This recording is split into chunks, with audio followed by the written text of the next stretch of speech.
अस्सलाम वालेकुम and a very good evening. हम अक्सर जिक्र करते हैं बैनुल अक़वामी सतह पर जहाँ बहुत सी तब्दीलियाँ रूनुमा होती हैं, वहीं अगर मद्देनज़र रखा जाए तो पाकिस्तान पिछले कुछ अरसे के दौरान एक नई उभरती हुई ताकत एक मरतबा फिर महसूस किया जा रहा है। लेकिन अगर देखा जाए तो ना सिर्फ बैरूनी महाज़ों के ऊपर पाकिस्तान कुछ बेहतर परफॉर्म कर रहा है, लेकिन अगर अंदरूनी महाज़ों का मवाजना किया जाए तो अभी भी मुश्किलात और मसाइल ऐसे हैं जिनका बज़ाहिर खात्मा होता हुआ नज़र नहीं आता। मईशत एक अपनी जगह मसले के तौर पर मौजूद है और दहशत गर्दी भी अपनी जगह मौजूद है, लेकिन एक बड़ा मसला अपोजिशन की जमातों को साथ लेकर चलने का भी है। किस हद तक अपोजिशन की जमातों को स्पेस मिलता है, ये बात भी ज़ुबान ज़द-ए-आम है और इसका जो कई मरतबा जिक्र है वो अपोजिशन की जमातें भी करती नज़र आती हैं। ख़ास तौर पर अगर देखा जाए तो पिछले कुछ अरसे के दौरान बारहा इस बात का जिक्र किया गया है कि अपोजिशन को पाकिस्तान तहरीक इंसाफ जो है वो भरपूर तरीके से वो जगह नहीं मिल पाती, ना तो पार्लियामेंट के अंदर और ना ही डिसीजन मेकिंग के हवाले से। लेकिन ख़ुद पाकिस्तान तहरीक इंसाफ इस हवाले से कितनी तैयार नज़र आती है, इन कोर और इम्पॉर्टेंट इशूज़ के ऊपर कितनी वोकल नज़र आती है, वो भी अपनी जगह सवाल ऐसे हैं जिनका जवाब पाकिस्तान तहरीक इंसाफ से मिलना ज़रूर चाहिए। दूसरा हम ये भी देख रहे हैं कि जो आपसी इख्तिलाफ़ात और टूट फूट का अमल है, जो आपसी बयानबाजी का एक दूसरे के खिलाफ अमल है, ये भी रुकता हुआ महसूस नहीं होता है। जहाँ एक तरफ गंडापुर साहब के बारे में खान साहब की जो बहन है वो ये फरमाती हैं कि गंडापुर साहब माइनस कर चुके हैं खैबर पख्तूनख्वा से, वहीं आज गंडापुर साहब ने अलीमा खान साहबा के बारे में बिलवास्ता तौर पर यह कहा कि वो सिर्फ खान साहब को जवाब दे हैं। ऑब्वियसली ये वो चैलेंजेस हैं जिसका पीटीआई अपने तौर पर जो है वो कोशिश तो करती है कि इन मसलों को ज़्यादा हवा ना मिले, लेकिन फिर भी वक्त गुजरने के साथ ही वो तमाम मसाइल हैं जो कि गुजरते हुए सामने ज़रूर आते हैं और इससे एक विजिबल किस्म का एक प्रेशर जो है वो पाकिस्तान तहरीक इंसाफ की जो लीडरशिप है उस पर पड़ता हुआ नज़र आ रहा है।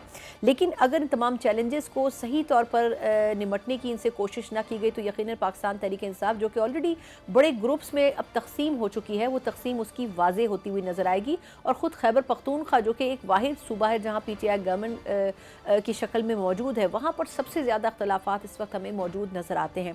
इन्हीं तमाम चीज़ों के ऊपर बात करेंगे कि आया पाकिस्तान साफ मुस्तक़बिल के हवाले से क्या हिकमत अमली बनाने जा रही है। इस पर बात करने के लिए मेरे साथ मौजूद हैं पाकिस्तान तहरीक इंसाफ के सीनियर रहनुमा रऊफ़ हसन साहब। रऊफ़ साहब बहुत शुक्रिया सर आपके वक्त का। सर फरमाइएगा पहले तो कि पाकिस्तान तहरीक इंसाफ वैसे तो कई चैलेंजेस से सर निमटती है, लेकिन अभी रिसेंटली जो सूबाई बजट के ऊपर मसला दरपेश हुआ, वैसे तो गंडापुर साहब उसका बज़ाहिर तो जवाब आज दे चुके हैं कि वो खान साहब को जवाब दे हैं, लेकिन आप क्या समझते हैं सर कि ये इशूज़ आखिर क्यों हर कुछ वक्त के बाद जो हैं वो खड़े होते हैं पीटीआई की लीडरशिप के सामने? थैंक यू सना। मैं कल से काफी ये सवाल पूछा जा रहा है, तो और भी कुछ प्रोग्राम से बैठ के मैं कोशिश की है मैंने कि मैं जवाब दूं, आपको भी दे देता हूं। देखिए, जो बेसिक इशू हमारे लिए बना हुआ है वो खान साहब तक की रसाई है, और जो वक्त गुजरने के साथ साथ वर्चुअली उनको आइसोलेशन में ले गए हैं। इस सिलसिले में आपका आइन मौजूद है, इस सिलसिले में आपका मुरवजा कानून मौजूद है, इस सिलसिले में इस्लामाबाद हाई कोर्ट का जो लार्जर बेंच है उसका ऑर्डर मौजूद है, जिसमें हुक्म दिया गया था कि एक शेड्यूल के मुताबिक खान साहब की मुलाकातें जो है वो हर हफ्ते ऑर्गेनाइज की जाएं, उनके सियासी रुफका के साथ, उनके लॉयर्स के साथ, वकला के साथ और उनकी फैमिली के साथ। अनफॉर्चुनेटली ना आइन की पासदारी की गई है, ना कानून का एहतराम किया गया है, और ना ही इस्लामाबाद हाई कोर्ट के लार्जर बेंच का हुक्म था उसको ऊपर अमल किया गया है। और खान साहब से अब मेरा ख्याल है कि उनके सियासी रुफका की मुलाकात हुए तकरीबन 30 हफ्ते हो गए हैं। अब उनके वकला जो पहले जाते थे, 6 तादाद होती थी उनकी, उसमें लेटेस्ट जो ट्यूसडे को हुआ है उसमें से 6 में से सिर्फ एक को मिलने दिया गया है। और फैमिली की मुलाकातें जो है वो भी रिस्ट्रिक्ट हो गई हैं, और अलीमा बीबी को तो परमानेंटली मेरा ख्याल है कि उनसे मुलाकात की इजाज़त नहीं दी जा रही। तो इन हालात में जो कम्युनिकेशन है सना उनके साथ वो वर्चुअली नॉन एग्जिस्टेंट है इस वक्त। सो ये कंफ्यूजन क्रिएट हो रहा है। मैसेज उन तक मैसेज पहुंचाना, फिर उनके जो इंस्ट्रक्शंस हैं वो हम तक पहुंचनी, इस ये जो प्रोसेस था जो पहले हो रहा था वो वर्चुअली खत्म हो गया है।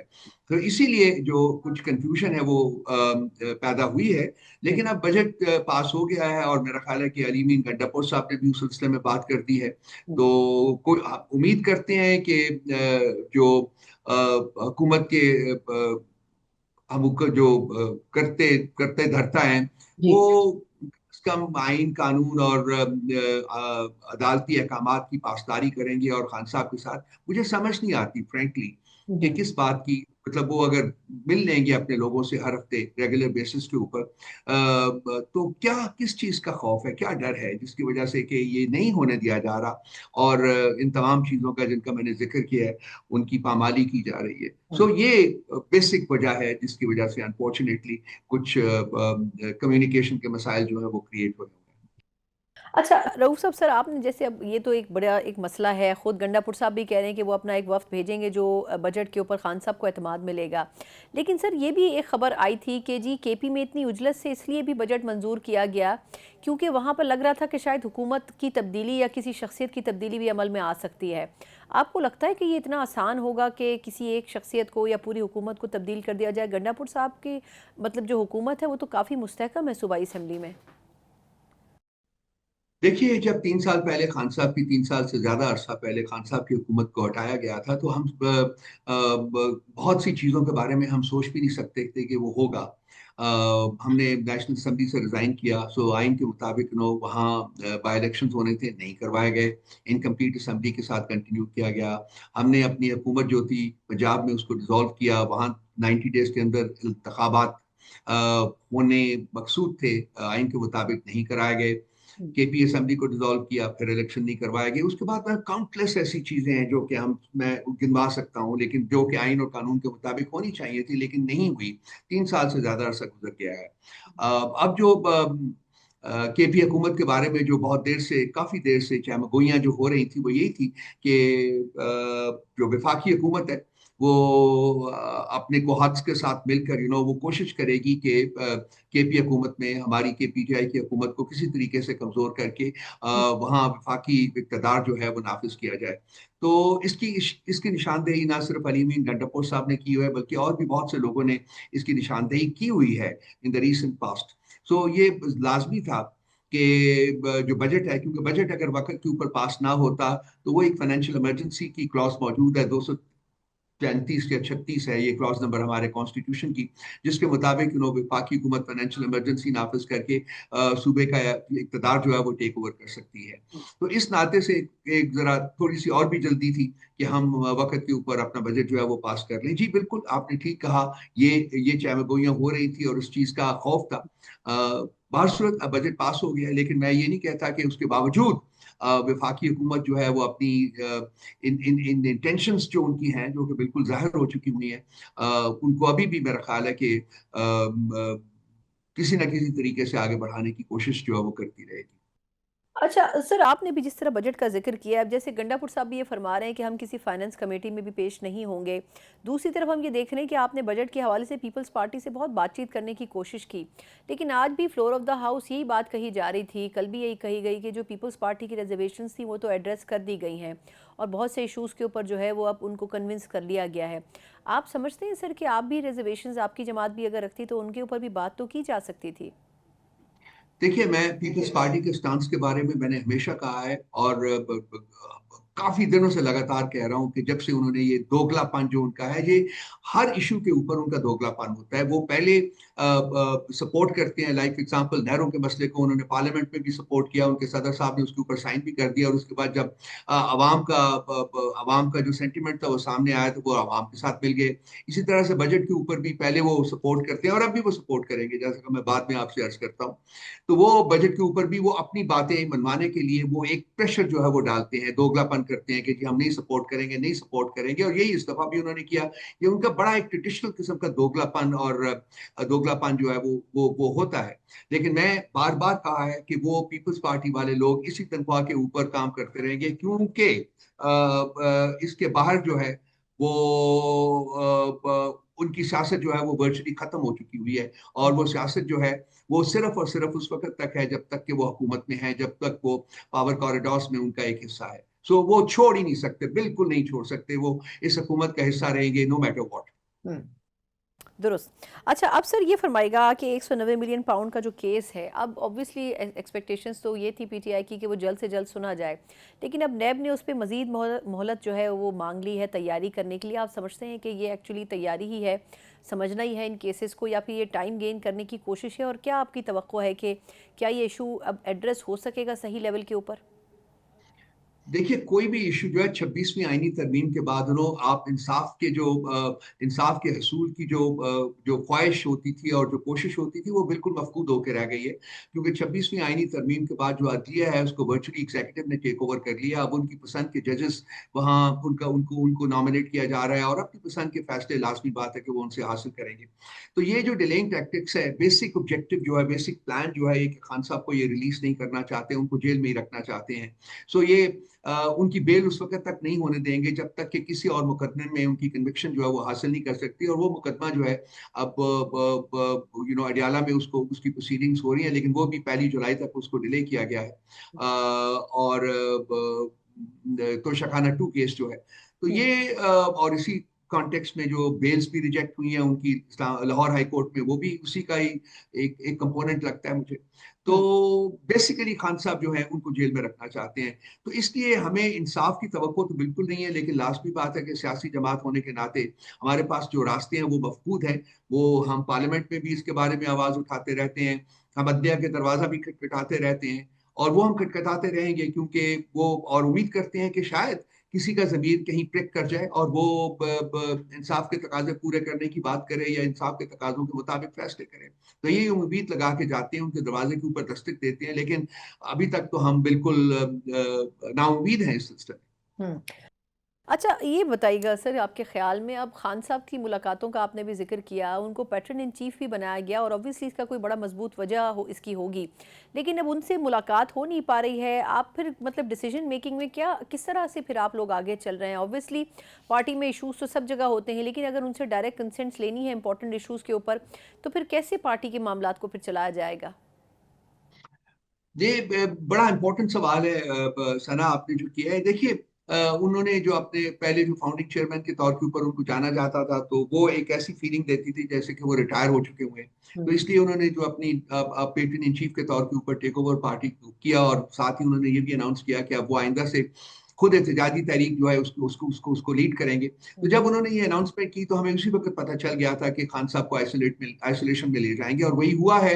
इस वक्त खान साहब वर्चुअली आइसोलेट हो चुके हुए हैं, और जिन हालात में वो इस वक्त जेल में वक्त गुजार रहे हैं वो नगुफ्ता पे हैं। उनके बारे में इंसान बात भी करता है तो आंखों में आंसू आ जाते हैं। तो मुझे नहीं पता कि उनका जुर्म क्या है जिसकी सजा उनको नाहक सजा जो है वो काट रहे हैं पिछले 2 साल से। तो हम अब इसका जो एक ही रिप्रीव हमारे पास है, जो इसका मतलब हम जहां शायद थोड़ी बहुत उम्मीद लगा के जा सकते हैं, वो अदलिया है। और अदलिया में ही हम लाजमी बात है कि जब उन्होंने वो मसलन 8 मई की रिलेटेड जो उन्होंने केसेस हैं जिसमें उनकी बेल रिजेक्ट हुई है, तो उसको भी हम सुप्रीम कोर्ट में लेके जाएंगे। और बाकी भी जो चीजें हैं जहां भी सुप्रीम कोर्ट में जा सकती हैं वहां हम लेके जाएंगे। लेकिन जैसा कि मैं पहले भी कह चुका हूं कि इंसाफ की तवक्को या सही फैसले की तवक्को वो मेरा ख्याल है कि वो वर्चुअली खत्म हो चुकी हुई है। लेकिन उसके बावजूद हम जो हमारे ऑप्शंस हैं, लीगल ऑप्शंस हैं, उनको एक्सरसाइज करते रहे। आखिरी सवाल रऊफ साहब, सर ये फरमाएगा कि आपके ख्याल में इस वक्त की सिचुएशन को देखा जाए तो बज़ाहिर तो केपी में ही पीटीआई ज़्यादा इवॉल्व है, पंजाब में और बाकी इलाकों में बड़ी हद तक इसको कट डाउन करके मिनिमाइज़ करने की कोशिश की गई है। अब इस तरह अगर तहरीक चलाने की बात हो, लीडरशिप की बात हो, तो आपके पास बड़े मसाइल हैं। इनके ऊपर कैसे काम हो रहा है? क्योंकि केपी में भी पार्टी के अंदर जो ग्रुप बंदी है वो मसला तो दरपेश है, और क्योंकि ऑब्वियसली खान साहब जेल में है, तो वो जो लीडरशिप का फुकदान है उस खला को कैसे पुर किया जा रहा है, और बाकी सूबों के लिए आप लोग क्या सोच रहे हैं? देखिए, पार्टी ऑर्गेनाइज्ड है अभी भी, मुख्तलिफ कार्टर्स हैं उसमें, और उसके उसको खासी वेल ऑर्गेनाइज्ड पार्टी है। पार्टी में मुख्तलिफ आरा होती हैं, उन आरा को हमारे अपने पास इंटरनल फोरम्स हैं जिनमें हम टैकल करने की कोशिश करते हैं। लेकिन जब एहतजाज की कॉल फाइनल आएगी खान साहब की तरफ से, उन्होंने 2 हफ्ते के लिए मौखर किया था because of the situation in in in in in the region in Pakistan. तो अब वो जब कॉल देंगे उसके बाद हम डेफिनेटली जो प्लान वगैरह है, पार्टी के जो रिस्पॉन्सिबल लोग हैं जो इस सिलसिले में खान साहब ने डेजिग्नेट किए हुए हैं, वो एक प्लान बना के उनके सामने लेके जाएंगे। लेकिन उसके लिए जो हमें मुश्किल पेश आएगी, जो कि मैं अभी से देख रहा हूँ, वो ये है कि उनके साथ मीटिंग जो है हमारी नहीं होने देंगे। सो इसलिए डिफिकल्टीज तो बहुत है, बहुत सी मुश्किलात हैं जिनको मैं इस वक्त इन्विजिट कर रहा हूँ। जो कि हमें मुस्तकबिल में आ सकती हैं। लेकिन बाहर सूरत हम कोशिश करते रहेंगे जैसे भी मैसेज खान साहब तक पहुंचा सकें, जैसे भी उनके मैसेजेस अपने तक हम पहुंचवा सकें, वो हम उसकी कोशिश करते रहेंगे। और उम्मीद करते हैं कि जब भी वो इस सिलसिले में कोई फैसला करेंगे तो उसको ऐसे तरीके से आगे बढ़ाया जाएगा। मेरा नहीं ख्याल कि उसको रोक नहीं सकते, लेकिन डेफिनेटली उसके रास्ते में मुश्किलात जो हैं वो डेफिनेटली बहुत ज़्यादा है। बहुत बहुत शुक्रिया। हमारे साथ रऊफ हसन साहब मौजूद थे, पाकिस्तान तहरीक इंसाफ के सीनियर रहनुमा। यकीनन कोर एजेंडा बेस्ड इशूज़ के ऊपर पीटीआई का मौक़िफ़ एक ही है, लेकिन अब देखना होगा कि आया वो आपसी जो मसाइल हैं उनको किस हद तक कंट्रोल करके एक यूनानिमसली डिसीजंस के साथ हमें पार्लियामेंट में भी और स्ट्रीट्स के ऊपर भी नज़र आती है हुकूमत के हवाले से टफ टाइम देने की मुनासबत से। एक मुख्तसर वक्फे के बाद हम बात करने जा रहे हैं सियासी इंटरनल जो इशूज़ हैं वो अपनी जगह, लेकिन बैनुल-अक़वामी सतह के ऊपर ईरान इसराइल जंग बज़ाहिर तो रुक गई है, लेकिन हालात ऐसे लग रहे हैं कि ये जंग किसी भी वक्त किसी भी मौके के ऊपर दोबारा छिड़ी जा सकती है। पाकिस्तान किस हद तक तैयार है, इस हवाले से इस पर बात करेंगे एक ब्रेक के बाद। ब्रेक के बाद एक बार फिर आपको खुशामदीद कहते हैं। जिस तरह हम बात कर रहे हैं कि इस हद तक बड़ा ज़रूरी है कि पाकिस्तान की हुकूमत ख़ास तौर पर नैरेटिव बिल्डिंग को अगर मद्देनज़र रखा जाए तो पाकिस्तान और भारत का जो रीसेंट मसला रहा जंग की सूरत में, ख़ास तौर पर शंघाई ताउन तंजीम का जो इजलास इस वक्त हो रहा है, बड़ी क्रिटिकल सिचुएशन है, क्योंकि पाकिस्तान अपने ही मौक़िफ़ के ऊपर खड़ा नज़र आता है, लेकिन भारत की तरफ से वही जो दोहरी पॉलिसीज़ हैं उसकी मिसाल हमें फिर नज़र आती है, क्योंकि हम देख रहे हैं कि वहाँ पर दोनों ममालिक के वज़राए दफ़ा भी मौजूद हैं और दोनों ममालिक के मुशीर बराए कौमी सलामती में मौजूद हैं, लेकिन जो एक तर्ज़ अमल है भारत की तरफ से इल्ज़ामात का, वो ख़त्म होता हुआ नज़र नहीं आता। इस अपॉर्चुनिटी को पाकिस्तान को ज़रूर अवेल करना चाहिए भारत का असल चेहरा दिखाने के लिए, और पाकिस्तान इसकी भरपूर कोशिश भी कर रहा है। और शायद यही वजह है कि पहलगाम वाक़े का जो जिक्र है वो इसका जो मुश्तरका एलामिया था उसमें नहीं शामिल किया गया, जिसकी वजह से बहुत बड़ा नाला भी नज़र आता है। दूसरी तरफ हम देख रहे हैं बैनुल-अक़वामी सतह के ऊपर पाकिस्तान ने एक बड़ा इंपॉर्टेंट रोल अदा किया है ईरान इसराइल जंग के हवाले से, उसके ख़ात्मे के लिए, और इसके ऊपर बार बार सताइश भी की गई है बैनुल-अक़वामी सतह के ऊपर। लेकिन आज अमेरिका की तरफ से बड़ी इंपॉर्टेंट ब्रीफिंग थी, जिसमें उनके अमरीकी वज़ीर दिफ़ा और पेंटागन के जो नुमाइंदगान थे उन्होंने ब्रीफ किया, और ख़ास तौर पर उन्होंने वजाहत करने की कोशिश की कि ईरान को उन्होंने बड़ा धचका पहुँचाया है इस जंग में, ख़ास तौर पर आखिरी चंद दिनों में जब अमरीका बराह रास्त इस जंग में शामिल हो गया था। लेकिन ऑब्वियसली इस हवाले से ईरान अपने तौर पर यह हिकमत अमली बना रहा है कि एक तो IAEA से अपना इखराज कर रहा है, और दूसरा अब देखना ये होगा कि आया दिफाई सलाहियत को किस हद तक आगे बढ़ाया जाता है। लेकिन खित्ते को अगर मद्देनज़र रखा जाए तो उसके लिए कितना चैलेंजिंग हो सकता है, क्या ये जंग दोबारा भी छिड़ सकती है इस खित्ते में और इसको गैर मुस्तहकम करने की कोशिश हो सकती है। इन तमाम चीज़ों के ऊपर तफसीली बात करेंगे। बात करने के लिए मेरे साथ मौजूद हैं सहाफ़ी और तज़ियाकार ज़ाहिद हुसैन साहब। ज़ाहिद साहब, बहुत शुक्रिया सर आपके वक्त का। पहले फरमाइएगा कि आपके ख्याल में ईरान और इसराइल की जो जंग रही 10-12 दिनों की, आप क्या समझते हैं? दोनों तरफ से कामयाबी के दावे हुए। आज पेंटागन की तरफ से भी और अमरीकी वज़ीर दिफ़ा की तरफ से बड़ी तफसीली ब्रीफिंग दी गई है, और उसमें भी वो यही बात कर रहे थे कि अमरीका ने बड़ी इसमें कामयाबी हासिल की, हालांकि असल जंग तो इसराइल और ईरान की आपस में थी। आप क्या समझते हैं सर कि किस मुल्क को कितना डैमेज पहुंच सका है इस जंग से? इसराइल का मौक़िफ़ ये रहा है कि ईरान जो है वो न्यूक्लियर वेपन के करीब आ गया, बनाने के करीब आ गया है। तो अब ये मसला ये था कि उस पर फिर US ने जो शामिल हुई, उसका एक और वजह भी थी कि उनके जो अंडरग्राउंड इनकी न्यूक्लियर फैसिलिटीज़ थी उसको इसराइल के मिसाइल से तबाह नहीं हो सकते थे, तो उसको जो डीप इन द अर्थ जो थे उनको जो है वो फिर B-2 बॉम्बर से निशाना बनाया गया। अब मसला इसमें आती है कि अमेरिका का कहना ये था कि उनका मकसद ये था कि उस चीज़ को तबाह किया जाए, लेकिन एक उस पर एक अच्छा खासा जो है एक मुबाहिसा भी हो गया, क्योंकि बहुत सारे खासतौर पर अमेरिकन न्यूज़पेपर ने हवाला दिया था अमेरिकन इंटेलिजेंस एजेंसी के हवाले से कि जो है वहाँ पे इतनी तबाही नहीं हुई जितना कि दावा किया जा रहा था। लेकिन अब फिर जो है वो इस पे काफ़ी डिफेंसिव अमेरिका हुआ है, और आज भी आपने देखा कि एक लंबी चौड़ी प्रेस कॉन्फ्रेंस जिसमें वहाँ के वजीर दफा ये कह रहे हैं, और उससे पहले ट्रम्प का ये बयान था कि बहुत ज़्यादा नुकसान हुआ है, वो इस वक्त ईरान इस काबिल नहीं है कि न्यूक्लियर वेपन स्टेज पे पहुंच सके कम से कम 2-3 साल से। तो ये एक रहेगा कि कितनी तबाही हुई है कितनी नहीं हुई है।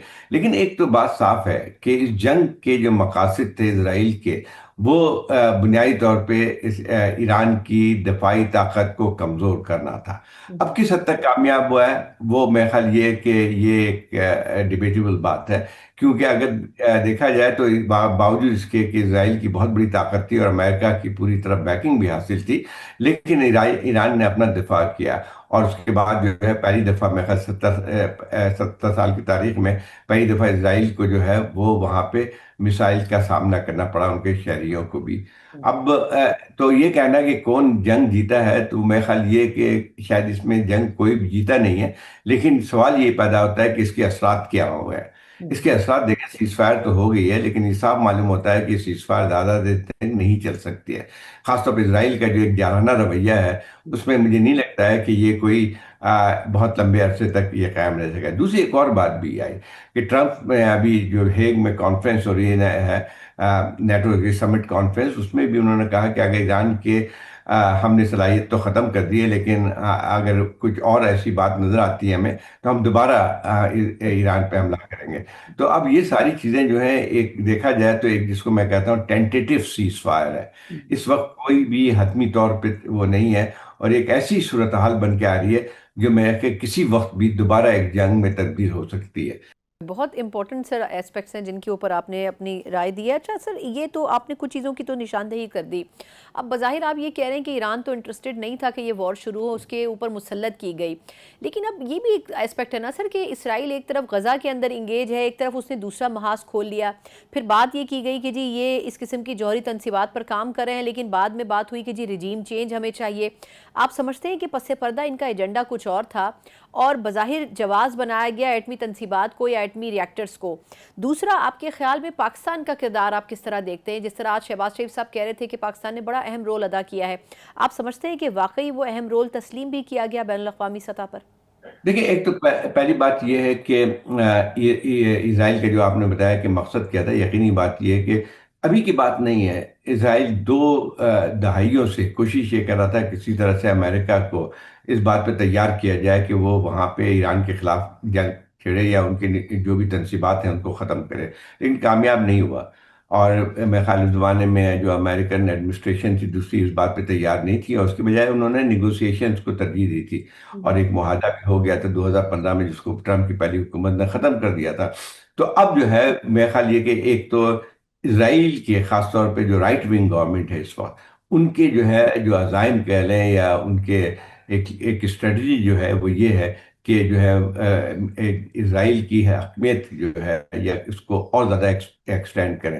تو اسی کے نتیجے میں ہم دیکھتے ہیں کہ نہ صرف جو ہے غازہ پہ حملہ کیا گیا، لیبنان پہ بھی حملہ کیا گیا، سیریا میں بھی آئے دن بامبنگ ہوتی ہے۔ ایران ان کے لیے سب سے زیادہ کھٹکتا تھا، تو میرے خیال یہ ہے کہ یہ اس وقت میں انتظار میں تھے کہ کسی طرح اس کے اوپر کیا جائے، اور میرے خیال ان کو ایک ساتھی حلیف بھی مل گیا پریزیڈنٹ ٹرمپ کی صورت میں۔ انہوں نے یہ نہ صرف جو اسرائیلی حملہ تھا اس کی ایک لحاظ سے اپروول ہوئی تھی، امریکہ کے اپروول کے بغیر تو نہیں ہوتا تھا، اور اس کے بعد جو خود امریکہ کی براہ راست اس میں شرکت بھی شامل تھی۔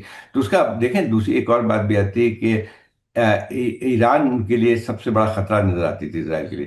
اب جو ہے اس کے پیچھے ایک اور چیز بھی آتی تھی کہ نہ صرف وہ تو بہانہ تھا، صحیح کہہ رہی ہیں کہ نیوکلیئر فیسلٹیز کا جو ہے وہ ایک بہانہ تھا، لیکن اصل مقصد اور بھی تھا کہ وہاں پہ ایران میں کوئی ایسی بات کی جائے جیسے اب تو کھلم کھلا وہاں سے بات آنی شروع ہو گئی رجیم چینج کی، کہ جو ہے وہاں پہ ایک ایسی حکومت لایا جائے جو ویسٹ کے قریب ہو، جو اسرائیل کے ساتھ دوستی بھی کر سکے۔ میں خیال یہ ہے کہ یہ اب یہ چیزیں تو کھل کے سامنے آئی ہیں، اور کوشش ابھی تک ہے ہوگی ان کی، لیکن شاید اتنا آسان نہیں ہے یہ کہنا کہ وہاں پہ کسی طرح سے رجیم، دیکھیں دو طریقے ہوتے ہیں رجیم چینج کرنے کے۔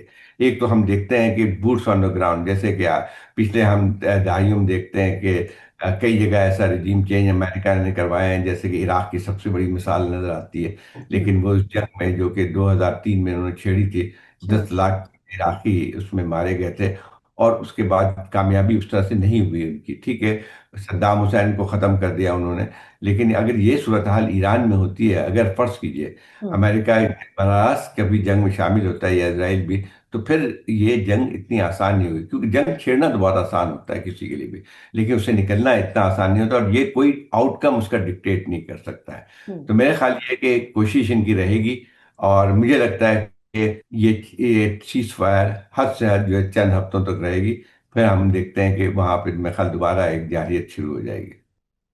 سر یہ آپ نے آخر میں بڑا امپورٹنٹ پوائنٹ ہے جس کی نشاندہی کی ہے. اچھا ایک اور پہلو سر، کیونکہ وقت تھوڑا سا کم ہے سیگمنٹ کا، وہ یہ کہ بیجنگ میں شنگھائی تعاون تنظیم کا جو اجلاس ہے اس میں ہمارے وزیر دفاع بھی اور بھارتی وزیر دفاع بھی شریک ہیں. اب آج اس میں خبر یہ آئی کہ جو ان کا مشترکہ اعلامیہ تھا اس میں پہلگام کا ذکر نہیں تھا، تو اس بات کے اوپر انہوں نے کہا کہ جی وہ اس کے اوپر سائن ہی نہیں کریں گے. دوسرا سر، وہاں پر جو ہمارے قومی سلامتی کے مشیر ہیں دونوں ممالک کے، اجیت دوول اور ہماری طرف سے لیفٹیننٹ جنرل ریٹائر عاصم ملک صاحب، ان کے درمیان بھی تھوڑی لفظی گرما گرمی ہوئی اس حوالے سے کہ وہ بھارت جو ایک ان کا سٹانس ہے کہ پاکستان پر الزامات لگانا، اس کا جواب عاصم ملک صاحب نے بھی دیا.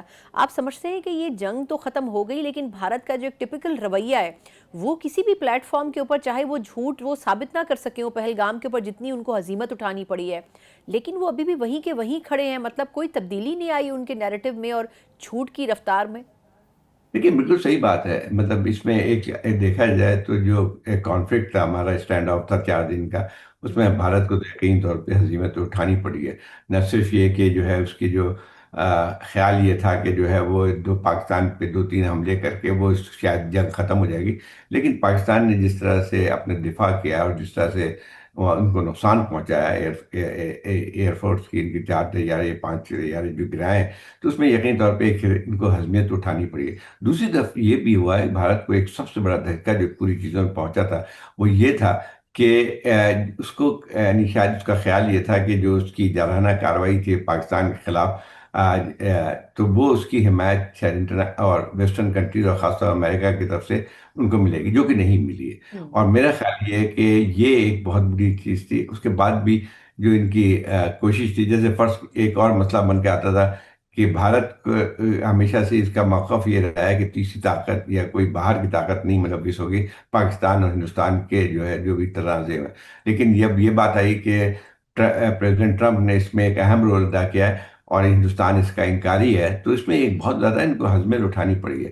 اور میرا خیال یہ ہے کہ جو آپ بات کریں کہ وہاں پہ اس قسم کی تکرار بھی تو ایک نیچرل سی چیز ہے کہ جہاں پہ بھی بھارت کو یعنی جو ناکامیاں ہوئی ہیں اس میں اس قسم کی جو ہے باتیں تو ضرور کریں گے. اور میرے خیال ان کے لیے بہت مشکل تھا کہ جو ہے اس وقت جو کہ ایک ڈپلومیٹک سطح پہ بھی ان کو جو ایک سیٹ بیک ہوا تھا، اور خاص طور پہ جو یہ سمجھتے تھے کہ جو اس قسم کے حملے کر کے وہ یہاں سے پھر چلے یعنی بغیر اس کے کسی مزاحمت کے چلے جائیں گے، وہ بھی نہیں ہوا ہے.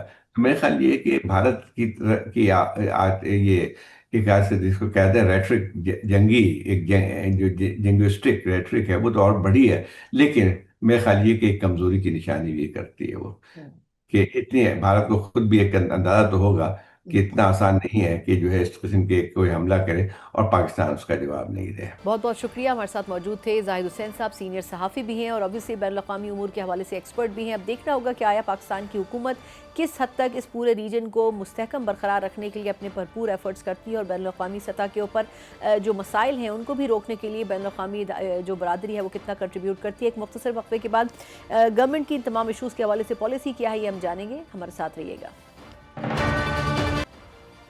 بریک کے بعد ایک بار پھر آپ کو خوش آمدید کہتے ہیں. جہاں ہم نے اپوزیشن کی رائے جانی ہے خاص طور پر وفاقی بجٹ کے حوالے سے، وہیں حکومت کا موقف بالکل مختلف نظر آتا ہے. آج ہم نے دیکھا کہ اسمبلی میں فائنانس بل کی مرحلہ وار منظوری بھی کی جا رہی تھی اور بظاہر ایسا لگ رہا ہے کہ حکومت نے پاکستان پیپلز پارٹی کے جو تحفظات تھے ان کو تو دور کرنے کی کوشش کی ہے، لیکن اپوزیشن کے جو مسائل تھے ان کو ایڈریس نہیں کیا گیا. اس پر حکومت کا موقف کیا ہے اور خاص طور پر کیا کچھ تبدیلیاں آ سکتی ہیں موجودہ سینیریو میں؟ اگر ہم اسرائیل اور ایران کی جنگ کو مد نظر رکھیں تو بہت سے ایسے فگرز ہیں جو اس جنگ کے بعد اب تبدیل ہوتے ہوئے نظر آ رہے ہیں. کیا حکومت اس حوالے سے بجٹ میں تیار نظر آتی ہے یا پھر نہیں؟ اس پر بھی ان کا موقف لیں گے. ہمارے ساتھ اس سیگمنٹ میں موجود ہیں ان کے سینئر رہنما ہیں اور وفاقی وزیر ہیں برائے سرمایہ کاری بورڈ، قیصر احمد شیخ صاحب میرے ساتھ موجود ہیں. قیصر صاحب، سر بہت شکریہ آپ کے وقت کا.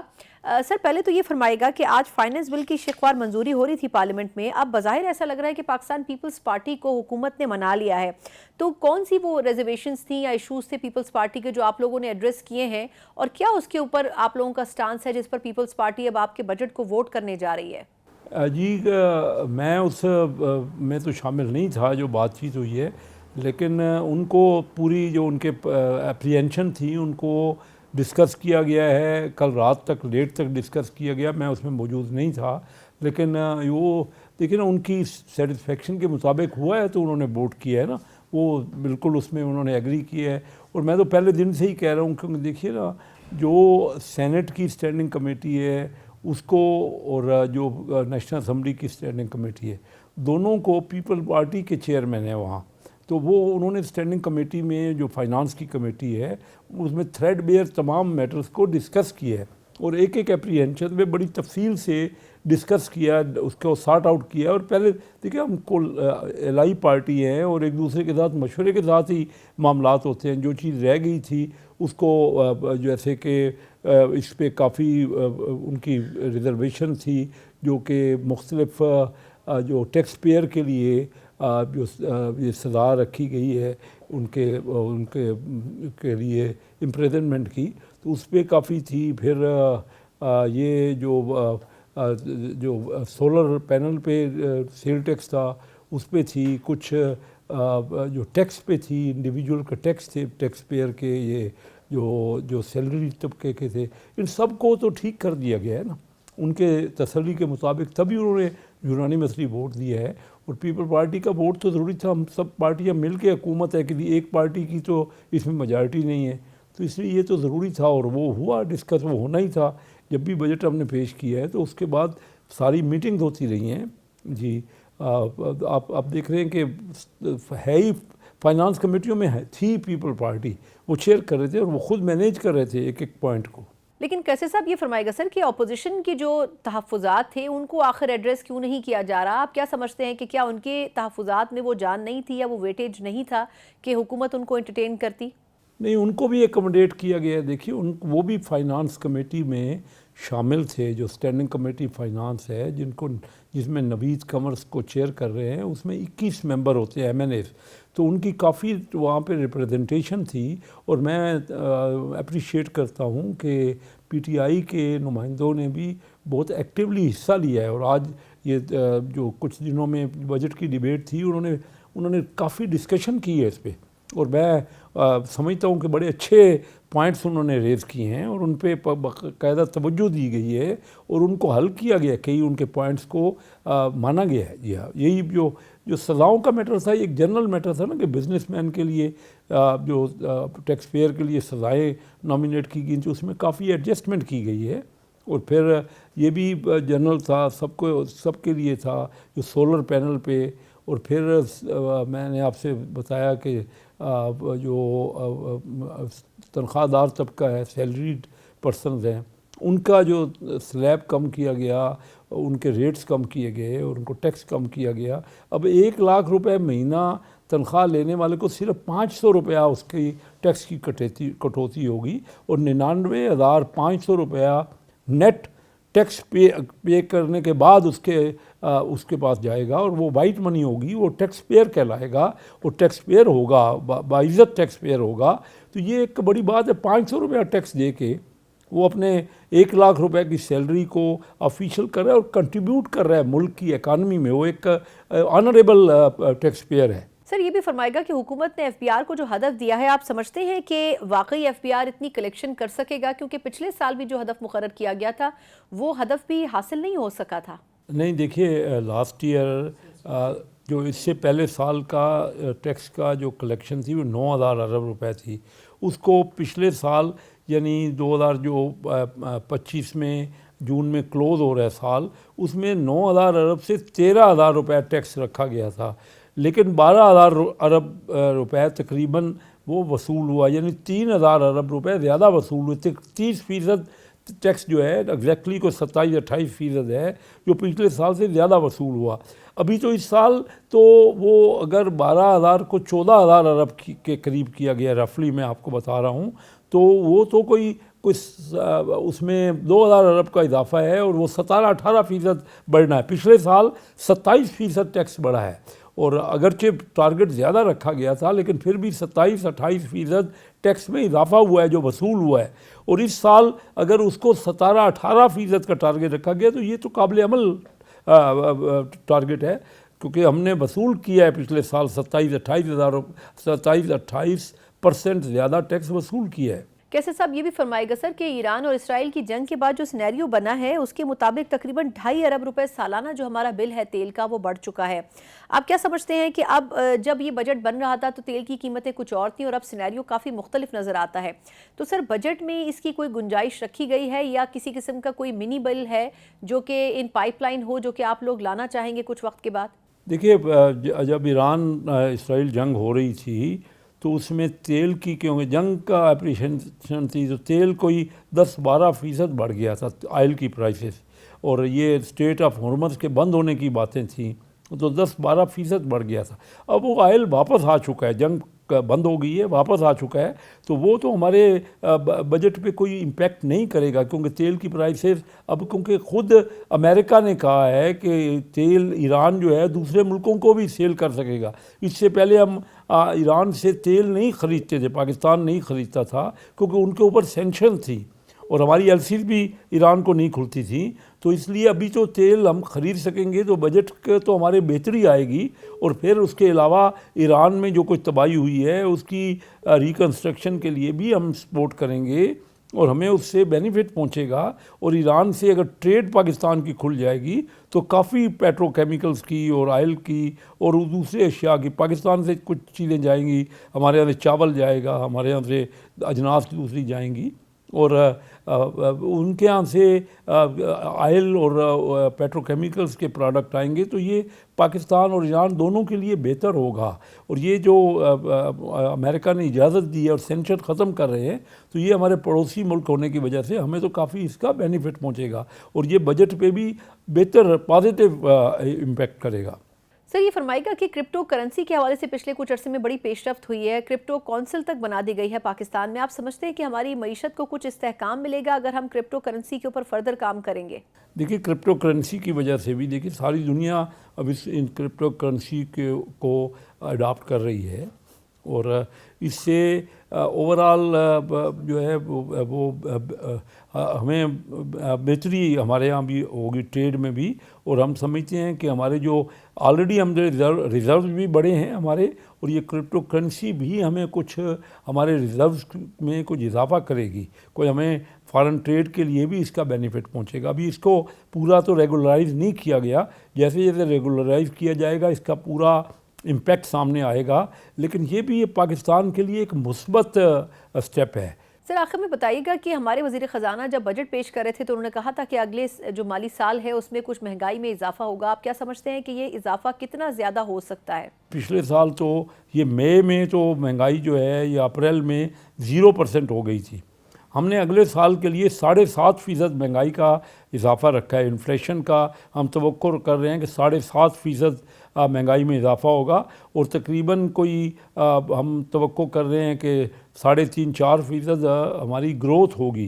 तो ये भी हमारे जो रेवेन्यू की कलेक्शन है इन दोनों में इन चीज़ों का बेनिफिट हमें पहुंचेगा। तो एक महंगाई हम 7.5% की तवक्को कर रहे हैं, अगरचे इस वक्त तो महंगाई कम है, पिछले साल तो महंगाई इससे कम रही है, लेकिन हम नेक्स्ट ईयर 7.5% तवक्को कर रहे हैं कि थोड़ा सा इजाफा होगा और 7.5% रहेगी पूरे साल की महंगाई अंदाज़न। बहुत बहुत शुक्रिया। कैसर अहमद शेख साहब हमारे साथ मौजूद थे, वफाकी वज़ीर हैं बराए सरमाकारी बोर्ड और मुस्लिम लीग नून के सीनियर रहनुमा भी हैं। बज़ाहिर हुकूमत मुतमईन नज़र आती है, इस बजट के पास होने के बाद बहुत से जो मसाइल हैं मईशत के हवाले से वो एड्रेस हो सकेंगे और उनको हल करने में भी हुकूमत भरपूर कोशिश करेगी। लेकिन अब देखना होगा कि इवेंचुअली इन तमाम मसाइल के अख्ताम के बाद जो रिलीफ है वो आवाम तक पहुँच सकेगा या फिर नहीं। इसी नोट के साथ प्रोग्राम का वक्त ख़त्म होता है, मुझे इजाज़त दीजिए, अल्लाह हाफ़िज़।